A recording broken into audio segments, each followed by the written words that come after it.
Hello everyone, welcome to Learning Saga. आज हम पढ़ने वाले हैं क्लासिफिकेशन ऑफ लिविंग ऑर्गेनिजम्स।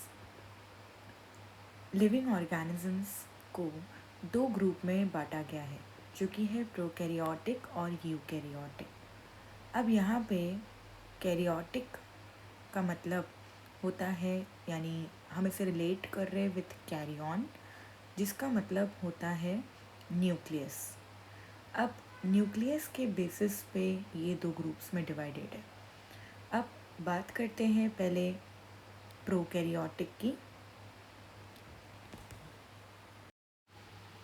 अब प्रोकैरियोटिक जो है, वहाँ पे प्रो का मतलब होता है प्रिमिटिव। प्रिमिटिव यानी जो ओल्ड हो, ज़्यादा उसमें कुछ डेवलपमेंट ना किया हो, तो हम उसे प्रिमिटिव या ओल्ड कह सकते हैं। या अगर हम इसे अदर वर्ड्स में कहना चाहिए तो हम इसे कहेंगे कि ये ज़्यादा डेवलप्ड नहीं है, यानी it is not well developed. Okay, so अब ये हो गया प्रोकैरियोटिक के बारे में। अब आ जाते हैं यूकैरियोटिक की तरफ। तो यहाँ पर यूकैरियोटिक में यू का मतलब हो जाता है न्यू। न्यू यानी नया। अब नया हम इसीलिए नहीं बोल रहे कि वो पहले आया या बाद में आया। नया इस बेसिस पे बोल रहे हैं कि वो ज़्यादा ही एडवांस्ड टाइप का है या बहुत ज़्यादा डेवलप्ड है, तो हम यहाँ इसे कहेंगे it is well developed. Alright, so इसी रीज़न के वजह से इसे दो ग्रुप में किया गया है डिवाइड। अब जो प्रोकैरियोटिक ऑर्गेनिजम्स है, वहाँ पे हमें एज़ पर 5 किंगडम क्लासिफिकेशन हमारा पहला किंगडम मिलता है, जो कि है किंगडम मोनेरा। आ जाते हैं अब यूकैरियोटिक ऑर्गेनिजम्स की तरफ। अब ये जो है अगेन टू ग्रुप्स में डिवाइडेड है। अब ये दो ग्रुप है यूनिसेलुलर एंड मल्टी सेलुलर। अब यहाँ पे हमें यूनी का मतलब जो है वो की होता है सिंगल, यानी यहाँ पे एक्चुअली में नंबर ऑफ सेल्स के बेसिस पे हम बता रहे हैं। तो यूनी का मतलब होता है सिंगल, यानी एक ही सेल उसमें रहेगा। मल्टी का मतलब हो जाता है हैविंग मल्टीपल सेल्स, यानी एक से ज़्यादा, जिसे हम अनेक भी कह सकते हैं। तो मल्टीपल सेल्स या मेनी सेल्स। तो यहाँ पे सीधा सीधा हमें पता चल रहा है कि जो क्राइटेरिया यूज़ किया गया है that is number of cells. अब यूनिसेलुलर यूकैरियोटिक ऑर्गेनिज्म में हमें हमारा दूसरा किंगडम मिल जाता है, विच इज़ किंगडम प्रोटिस्टा। अब फिर आ जाते हैं मल्टी सेलुलर यूकैरियोटिक ऑर्गेनिज्म की तरफ। यहाँ पे अब हमें सीधा सीधा दिख रहा है कि यहाँ पर सेल वॉल के होने या ना होने के बेसिस पे दो ग्रुप्स में इसे डिवाइड किया गया। तो एक है विद सेल वॉल और एक है विदाउट सेल वॉल। अब एनिमल्स जो है, हम ऑलरेडी जानते हैं कि एनिमल्स के पास सेल वॉल नहीं रहती।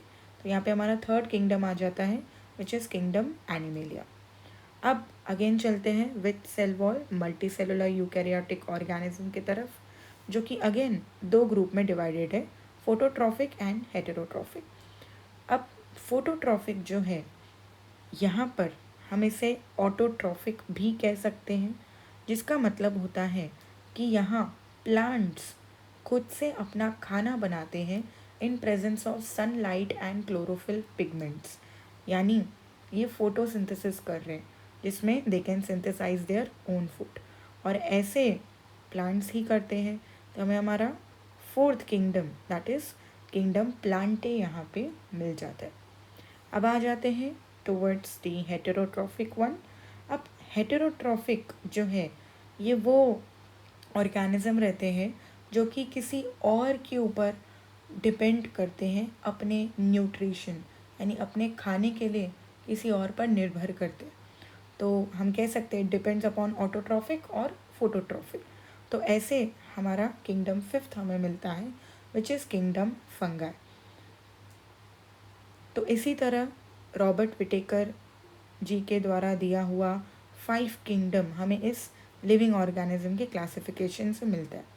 आइए देखते हैं सारे किंगडम्स के एग्जाम्पल्स। किंगडम मोनेरा के एग्जाम्पल्स हैं बैक्टीरिया और blue green algae। Kingdom protista के एग्जाम्पल्स हैं amoeba, paramecium, Euglena etcetera. Kingdom Animalia के एग्जाम्पल्स काफ़ी प्रकार की फिशेस, इंसेक्ट, बर्ड और एनिमल्स। हम खुद भी एनिमलिया का एग्जाम्पल है। किंगडम प्लांटे में हम किसी भी प्लांट का एग्जाम्पल ले सकते हैं। मशरूम्स किंगडम फंगाई के एग्जाम्पल्स होते। आई होप आपको टॉपिक समझ में आया और वीडियो पसंद आई तो प्लीज़ इस चैनल को सब्सक्राइब कीजिए और वीडियो को लाइक, कमेंट और शेयर कीजिए। Stay tuned for the next video. Bye, take care.